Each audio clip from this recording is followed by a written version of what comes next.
The first five that we know of are the five-fold ministry: the apostles, the prophets, the teachers, the evangelists, and what am I leaving out there? I said the apostles, the prophets, the teachers, the pastors.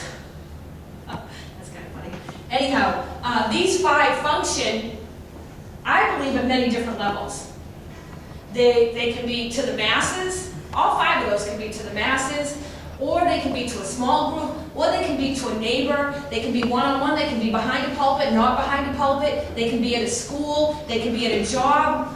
I would say Dan and I, really looking back at relationships we've had over the years, we did a lot of pastoring before we ever were pastors. More on a one-to-one basis. What does the pastor do? They lead, they counsel, and they guide. I'd say we did that for a lot of years before we actually stepped into it as pastors of a church.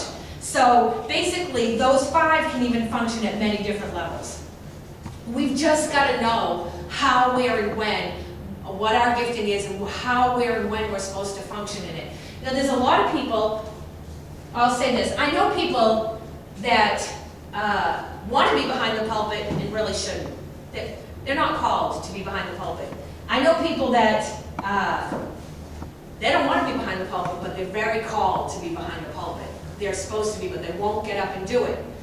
Then I know other people, they don't want anything to do with being up here, and they're not supposed to be up here, and they just plain know it, and they minister on a one-on-one level, and they're very much effective in making difference in people's lives on a one-on-one level. We've just got to know where we're supposed to function and what we're supposed to do. Some know they're called to the youth. Some, the youth would irritate them, they wouldn't be able to do it. Some want to use the youth, be a pastor to the youth, because they think it's a stepping stone to being a senior pastor. Well, who pays the price of that? The youth do. If you're supposed to lead the youth, lead the youth. If you're not supposed to lead the youth, don't lead the youth. Don't use them as a stepping stone. And if you're in the leadership, have who's supposed to be in there, not who you want in there. Because you know what? The youth will pay the price. The youth will pay the price on that. And they'll know it if you're in there for any other reason other than God said. The youth will know it. Then you have children's church. Some people thrive on it. Some people are like, oh, no way. Some people are called to it, but won't do it because they see it as a lower level ministry. Who pays the price? The children. Again, the people that you're supposed to be ministering to are the ones that pay the price when you won't step in. Those are who pay the price. You have an anointing for a people or a person for a particular time. You've got to step into it. You've got to walk into that. Some love to go minister in nursing homes. Some love to go minister to the homeless, handing out food. Some that scares them to death. There's no way they do it. And actually, I hear people, oh, you should just do it. Well, no, not everybody's called to do that.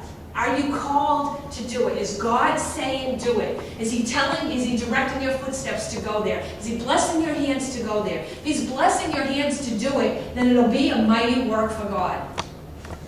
Some are natural teachers, some are natural preachers. Some just want to prophesy, some just want to pray. Some are intercessors. That's what they're called to do, and if we function for a time. I've seen a lot of times people start out as intercessors and end up as preachers. What are you called to do for that moment, that season? Like I said, not for your whole lifetime. Turn to 1 Corinthians chapter 12.